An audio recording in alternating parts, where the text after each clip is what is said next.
अगर आपको यह वीडियो अच्छा लगे तो कृपया मेरे चैनल को सब्सक्राइब करें, लाइक करें, हाँ शेयर ज़रूर करें। जय गुरु। जय।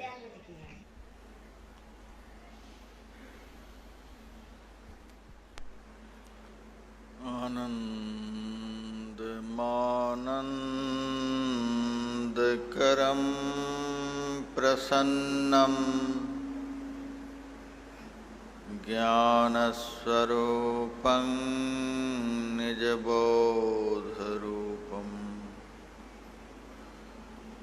योगीन्द्रमीड्यं भवरोगवैद्यं श्रीमद्गुरुं नित्यमहं नमामि। यस्याङ्घ्रिपङ्कजपरागपरप्रभावात् भूत्वा कृतिकृतिमतां श्रुतिमाचरामि तं सद्गुरुं सततसर्वसुखं सदग्र्यं वन्दे सदा विमलबोधघनं विचित्रम्। वन्दो गुरुपदकञ्जकृपासिन्धुनररूपहरि महामोहतमपुञ्जजासुवचनरविकर्णिकर। मेरा मुझ में कुछ नहीं, जो कुछ है सब तोर, तेरा तुझको सौंपते क्या लागेगा मोर। मंच पर पधारे सम्माननीय साधु समाज, मानव जीवन का सबसे महत्वपूर्ण कर्म करने हेतु पधारे हुए सत्संग प्रेमी सज्जन वृंद, माताओं तथा बहनों, साधना टीवी चैनल के माध्यम से अप्रत्यक्ष रूप से इस सत्संग का आनंद ले रहे धर्म पिपासुओं,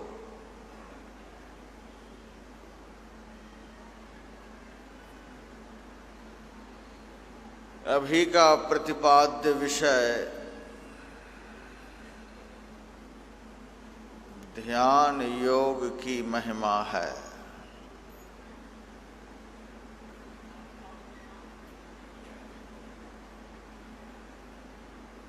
ध्यान विन्दुपनिषद के पाठ में आप लोगों ने सुना, यदि शैल समं पापं विस्तीर्ण बहुयोजनम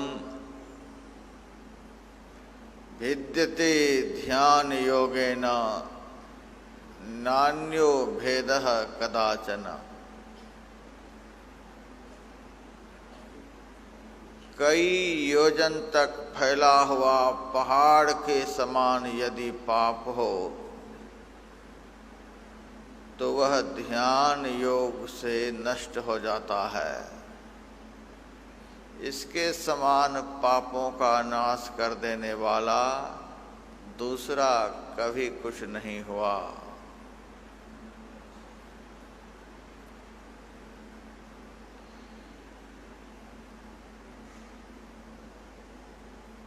उपनिषद पाठ के अनुसार यह सिद्ध होता है कि ध्यान करने से पापों का नाश हो जाता है। यदि ध्यान नहीं करेंगे तो पापों का नाश नहीं होगा।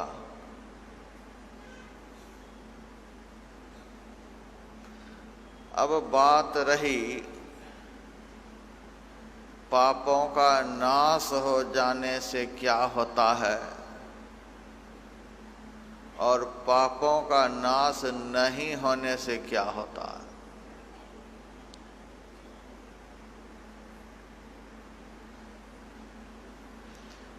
पापों का नाश होने से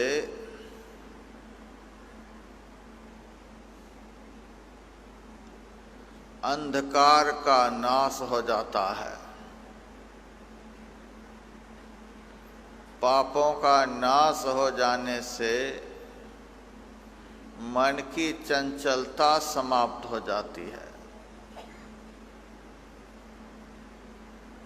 पापों का नाश हो जाने से अंतःकरण की मलिनता समाप्त हो जाती है।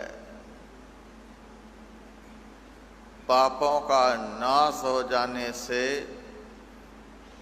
दुख का नाश हो जाता है। पापों का नाश हो जाने से अशांति का नाश हो जाता है। पापों का नाश हो जाने से बेचैनी समाप्त हो जाती है और पापों का नाश हो जाने से जन्म मरण का बंधन समाप्त हो जाता है। और यह भी हम कह सकते हैं कि पापों का नाश हो जाने से समग्र दुखदायी असाध्य रोग भी समाप्त हो जाता है।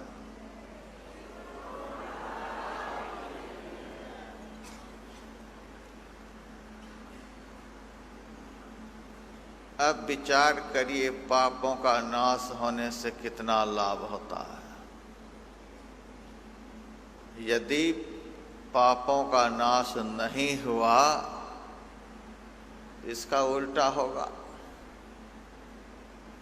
अंधकार का नाश नहीं होगा।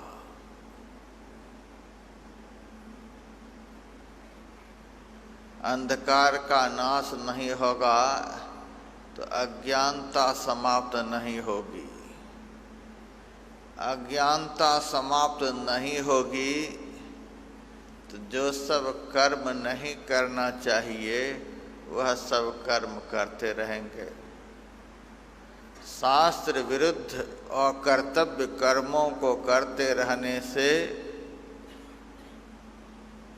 अनेक प्रकार के दुख, अनेक प्रकार के क्लेश, अनेक प्रकार की परेशानियां, अनेक प्रकार के असाध्य रोग, मन की चंचलता, मन की मलिनता, ये सब बने ही रहेंगे। जन्म मरण का चक्र कभी नहीं छूटेगा। इतना लाभ ध्यान करने से होता है। मैं यह भी कह सकता हूं, परमात्मा की प्राप्ति करा देने वाला यदि कोई अव्यर्थ साधन शास्त्र में लिखा हुआ है तो एकमात्र ध्यान योग। परमात्मा का दर्शन करा देने वाला यदि कोई संसार में साधन है तो वह एकमात्र ध्यान योग है।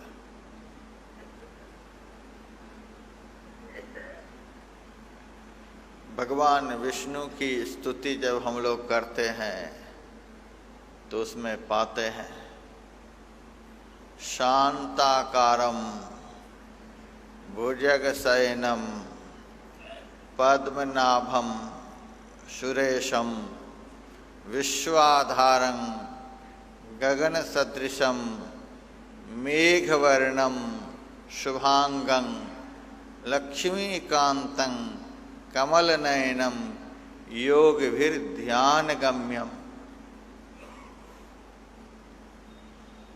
विष्णु भगवान के स्वरूप जो बतलाए गए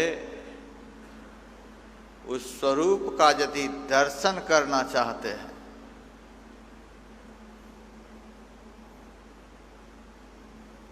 तो ध्यान करना पड़ेगा।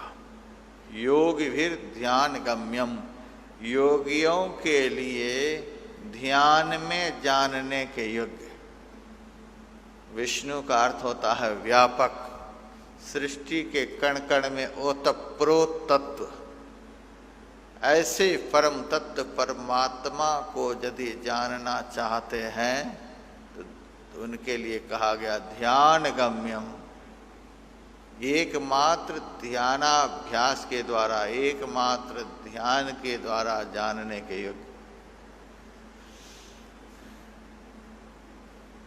मैं नहीं कहता कि तीर्थ करना कुछ भी नहीं है, दान करना कुछ भी नहीं है, यज्ञ करना कुछ भी नहीं है। शास्त्रों में जितने भी शुभ कर्म सत्कर्म बतलाए गए हैं,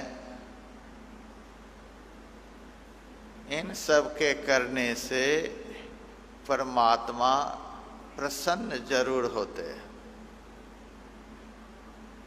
शुभ कर्म करेंगे तो परमात्मा प्रसन्न होंगे। प्रसन्न होना और प्राप्त होना, इन दोनों में बहुत अंतर है।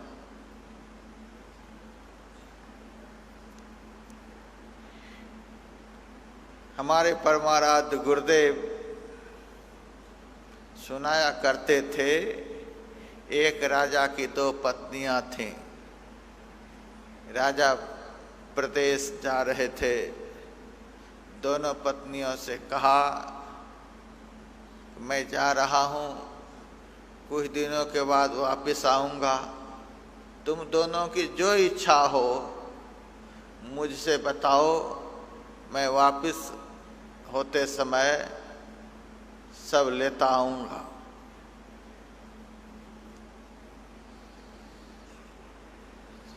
राजा की छोटी पत्नियां बहुत बड़ा लिस्ट राजा के हाथ में पकड़ा दिया, यह ले आना, यह ले आना, यह ले आना। राजा की बड़ी पत्नी कहती हैं कि आप सकुशल लौटकर मेरे पास आ जाइए और हमें कुछ भी नहीं चाहिए। राजा जब वापिस प्रदेश से आए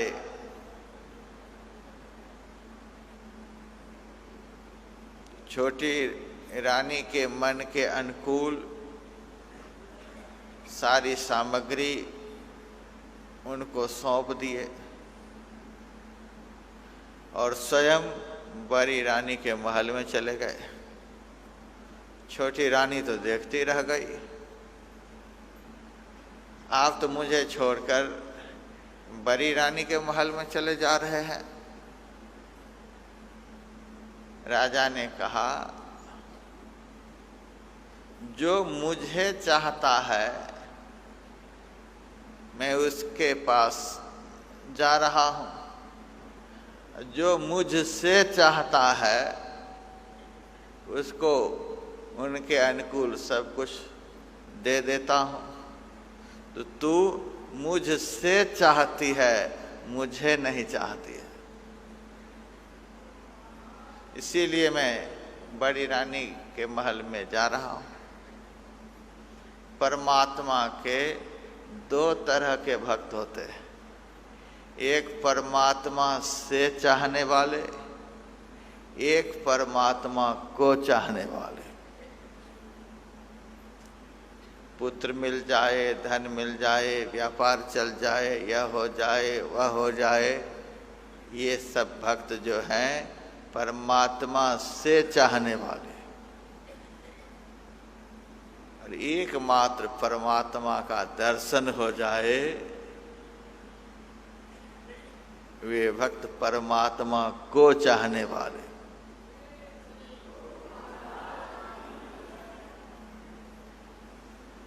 अब हम लोग देख लें कि हम किस नंबर के हैं। परमात्मा को चाहने वाले हैं कि परमात्मा से चाहने वाले? दान करने वाले, परमात्मा से चाहने वाले, तीर्थ करने वाले, परमात्मा से चाहने वाले, यज्ञ करने वाले, परमात्मा से चाहने वाले, व्रत उपवास रखने वाले, परमात्मा से चाहने वाले, और भी जितने शुभ कर्म सत्कर्म हैं, तुलसीदास व्रत दान ज्ञान तब शुद्ध हेतु श्रुति गावे, ये सब के सब भक्त परमात्मा से चाहने वाले और ध्यान करने वाले परमात्मा को चाहने वाले।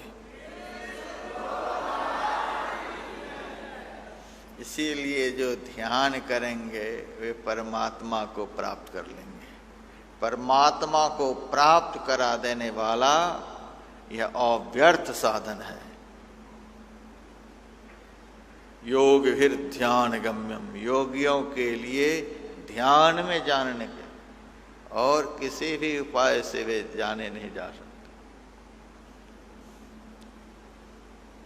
दूसरे श्लोक में भी हम देखते हैं, यंग ब्रह्मा वरुणेन्द्र रुद्र मरुतः स्तुन्वन्ति दिव्य स्तवैर वेदैः सांग पद कर्मोपनिषदैर गायन्ति यं सामगा ध्यानावस्थित तद्गतेन मनसा पश्यन्ति यं योगिनो। ध्यान में अवस्थित होकर मन को तद्गत करके योगी लोग उनको देखते हैं। ध्यान करने वाले उस परमात्मा को अपने अंदर में मन को स्थिर करके देखते हैं।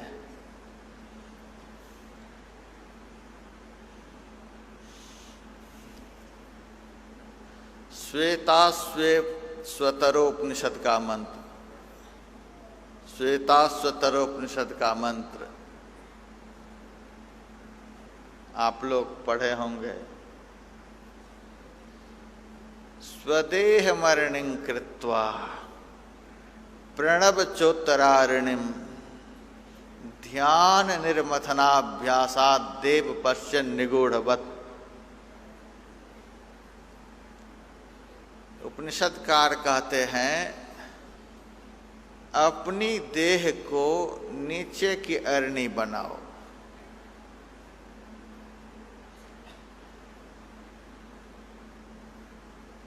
संत मत का सत्संग यदि बढ़िया से नहीं सुनेंगे तो यह भी पता नहीं चलेगा कि अपनी देह किसको कहते हैं। प्रायः लोग बतला देंगे यह शरीर अपनी देह है। नहीं नहीं, जिस देह में केवल चेतन आत्मा ही निवास करे और कोई निवास नहीं करे उसको अपनी देह कहते हैं। स्थूल देह में 14 इंद्रियां निवास करती हैं, सारे विकार रहते हैं, न जाने क्या क्या रहते हैं। सूक्ष्म देह में भी ये सब रहते हैं, कारण देह में भी बहुत कुछ रहते हैं, महाकारण देह में भी बहुत कुछ रहते हैं। एक कैवल्य शरीर है, कैवल्य देह। कैवल्य का अर्थ होता है केवल, एकमात्र। उसी को वाल्मीकि मुनि ने चिदानंदमय देह तुम्हारी कहा। मन इंद्रियों से निर्मुक्त होकर, 3 गुणों से निर्मुक्त होकर, 6 विकारों से निर्मुक्त होकर, 5 कोशों से निर्मुक्त होकर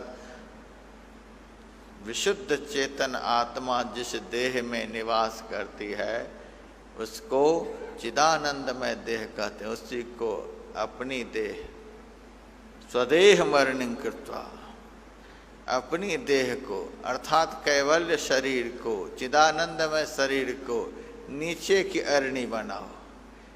अरणी उस काष्ठ का नाम है जिस काष्ठ के द्वारा अग्नि को प्रकट किया जाता है। लेकिन एक काष्ठ से अग्नि प्रकट नहीं होती है, 2 काष्ठों की रगड़ से अग्नि पैदा होती है। तो उपनिषदकार कहते हैं स्वदेह मरणिं कृत्वा, अपनी देह को नीचे की अरणि बनाओ। अब प्रणव चोत्तरारणिम, प्रणव को, ओंकार को, स्फोट ध्वनि को, उद्गीत को, परमात्मा से स्फुटित होने वाले प्रथम नाद को, आदि शब्द को ऊपर की अरणि बनाओ। कैवल्य शरीर को नीचे की अरणि, परमात्मा से उत्थित प्रथम नाद को ऊपर की अरणि। फिर लगाओ ध्यान। ध्यान कहते हैं मंथन करने वाली क्रिया को। ध्यानाभ्यास के द्वारा दोनों अरणियों का मंथन करो। स्वदेह मरणिं कृत्वा प्रणव चोत्तरारणिम ध्यान निर्मथनाभ्यासा देव पश्यन् निगूढ़वत्। एक तो गूढ़ होता है जिसका अर्थ बहुत गुप्त होता है, बहुत कठिन, बहुत मुश्किल से जानने में आने वाले, और गूढ़ के साथ भी ने उपसर्ग लगा हुआ है। इस संसार में सबसे गूढ़ यदि कुछ है, सबसे अधिक गुप्त यदि कुछ है, सबसे कठिनाई से अधिक जानने के योग्य यदि कुछ है, वह परमात्मा है। देव पश्यन् निगूढ़वत्। ऐसे परमात्मा को यदि देख लेना चाहते हैं जो सबसे अधिक गूढ़ है, ध्यान निर्मथनाभ्यासात्, ध्यान रूपी मथानी के द्वारा मथ करके उसको प्रकट कर लिया जाता है। ब्रह्मानंद स्वामी का भी वचन है, जिमि दूध के मथन से निकसत है घिउ जतन से, तिमि ध्यान के लगन से पर ब्रह्म ले निहारा। दूध के जर्रे जर्रे में घृत समाया हुआ है, लेकिन दिखलाई नहीं देता है। जब दूध का मंथन किया जाता है तब कण कण में परिव्याप्त घृत पृथक हो जाता है। उसी तरह से सृष्टि के कण कण में परमात्मा व्याप्त हैं। ध्यान रूपी मथानी के द्वारा मथ कर उस परमात्मा को प्रकट कर लिया जाता है।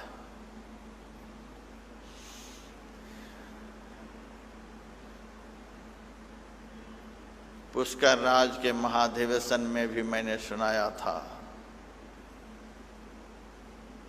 एक भक्त ने मेरे से कहा, महाराज बरसों से भगवान की आरती कर रहा हूँ, ओम जय जगदीश हरे, अब भक्त जनों के संकट क्षण में दूर करे। वर्षों से इस आरती का गायन कर रहा हूँ, कहाँ तो लिखा हुआ है भक्त जनों के संकट क्षण में दूर करे।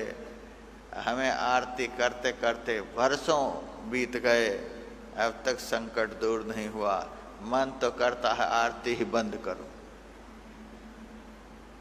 गाते गाते घिस गए, अब भगवान प्रकट होते ही नहीं, हमारे दुख को, हमारे संकट को दूर करते ही नहीं। अब क्या करूं? मैंने कहा आरती बंद करने की जरूरत नहीं है, आरती की पंक्तियों को समझकर उसका आचरण करने की जरूरत है।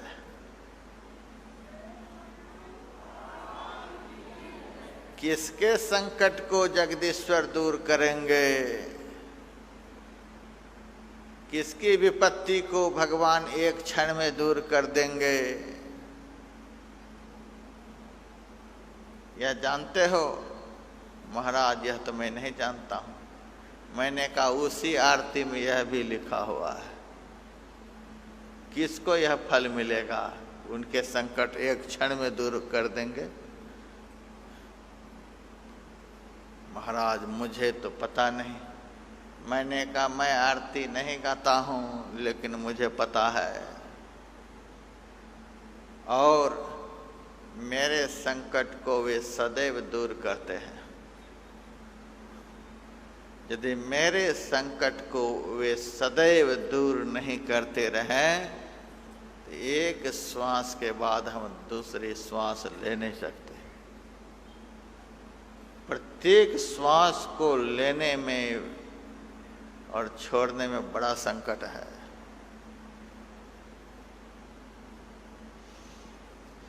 मैंने बतलाया, सुनो, जो ध्यावै फल पावै, दुख बिन से मन का, सुख संपत्ति घर आवे, कष्ट मिटे तन का। जो ध्यावै फल पावै, जो जगदीश्वर का संपूर्ण सृष्टि के ऊपर शासन करने वाले परमात्मा का ध्यान करेगा, जो ध्यावै उसको यह फल मिलेगा, सुख संपत्ति घर आवे, कष्ट मिटे तन का। ध्यान तो तू कभी करता नहीं, आरती घुमा करके घर में आकर बैठ जाता है। ऐसे से बात नहीं बनेगी। आरती करते करते थाली घिस जाएगी, तू घिस जाओगे, तुम्हारा संकट कभी दूर नहीं होगा। ध्यान करो, न आरती घिसेगी न तू घिसोगे, सारा संकट दूर हो जाएगा।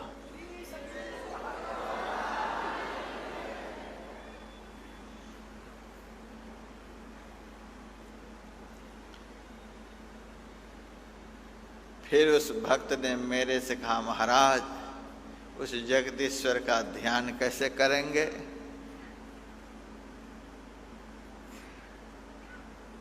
मैंने कहा पहले उस जगदीश्वर को समझो कि वे हैं कैसे।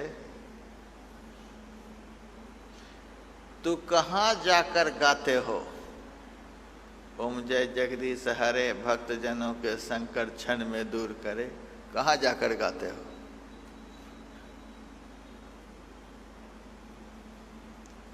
पत्थर की मूर्ति के सामने। जगदीश्वर हैं कैसे? तुम हो एक अगोचर सबके प्राणपति। तुम्हारा मुंह बोल रहा है तुम हो एक, थालियां घूम रही हैं 17 के सामने, तुम्हारी बात कैसे बनेगी? एक बोलो तो एक के सामने आरती करो। तुम उनको जगदीश्वर समझ रहे हो जिनको आंख से देख रहे हो, और मुंह बोल रहा तुम हो एक अगोचर। वे जगदीश्वर हैं कैसे? तो अगोचर इंद्रियातीत। तुम इंद्रिय ग्राह्य पदार्थ को जगदीश्वर समझकर आरती करते हो, तो तुम्हें ध्यान का फल कैसे मिलेगा?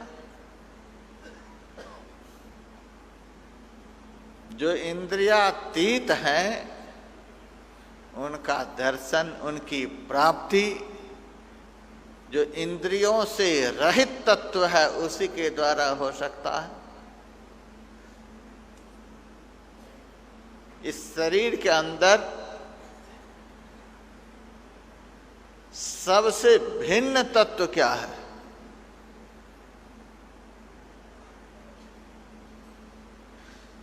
संत दादू दयाल जी महाराज से सुंदरदास जी महाराज ने पूछा, हे गुरुदेव, मैं कौन हूं?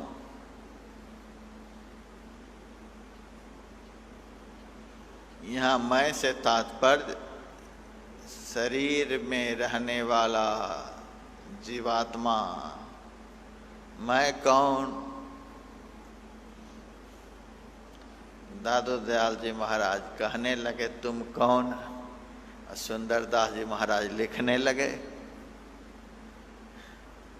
दादू दयाल जी महाराज कहते हैं, तू तो कछु भूमि नाही, अप तेज वायु नाही, व्योम पंच विष नाही, सो तो भ्रमकूप है। तू तो कछु इंद्रियरु अंतःकरण नाही, तीन गुण तू तो नाही, ना तो छाही धूप है। तू तो महतत्व नाही, पुनि अहंकार नाही, प्रकृति पुरुष नाही, तू तो स्व अनूप है। सुंदर कहत ऐसे शिष्य सु कहत गुरु, नाही नाही कहत रहे सोई तेरो रूप है। इंद्रियातीत परमात्मा का अंश भी इंद्रियातीत ही होगा, इंद्रियों से भिन्न ही होगा। पिता की संपदा का संपूर्णतः अधिकार पुत्र को होता है, उसी तरह से परमात्मा दर्शन का पूर्णतः अधिकार परमात्मा के अंश जीवात्मा को ही होता है और किसी को नहीं होता है।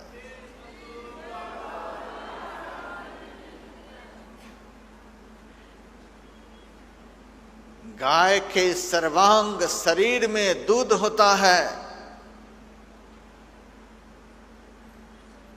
उस दूध को पी लेने का, प्राप्त कर लेने का अधिकार एकमात्र गाय के बछड़ा को होता है, गोपाल को होता है। उस गाय की संपूर्ण देह में जोंक लग जाए, वह खून ही पिएगी, दूध नहीं पी सकती है। गाय के अंदर के दूध को निचोड़ कर पीने का अधिकार एकमात्र गोपाल को है, बछड़ा को है और किसी को नहीं। उसी तरह से सृष्टि के कण कण में परिव्याप्त परमात्मा के दर्शन कर लेने का अधिकार एकमात्र परमात्मा के अभिन्नतम अंश जीवात्मा को है, इंद्रियों को नहीं है। हम इंद्रियों से परमात्मा का दर्शन करना चाहते हैं। बहुत लोग मेरे से आकर कहते भी हैं, हरिद्वार में आश्रम बना हुआ है, जब कभी मैं वहाँ रहता हूँ तो बहुत सारे भक्त आते हैं, महाराज बद्रीनाथ से भगवान का दर्शन करके आ रहा हूँ, केदारनाथ से भगवान का दर्शन करके आ रहा हूँ, वैष्णो देवी से भगवान का दर्शन करके आ रहा हूँ, माता का दर्शन करके आ रहा हूँ, कहाँ कहाँ से दर्शन करके आ रहा हूँ। मैं उनसे कहता हूँ, भगवान का दर्शन करके तू मेरे पास आ गया। भगवान का दर्शन करने वाला तो भगवान में ही लीन हो जाता है, तू मेरे पास लौट कर आ गया।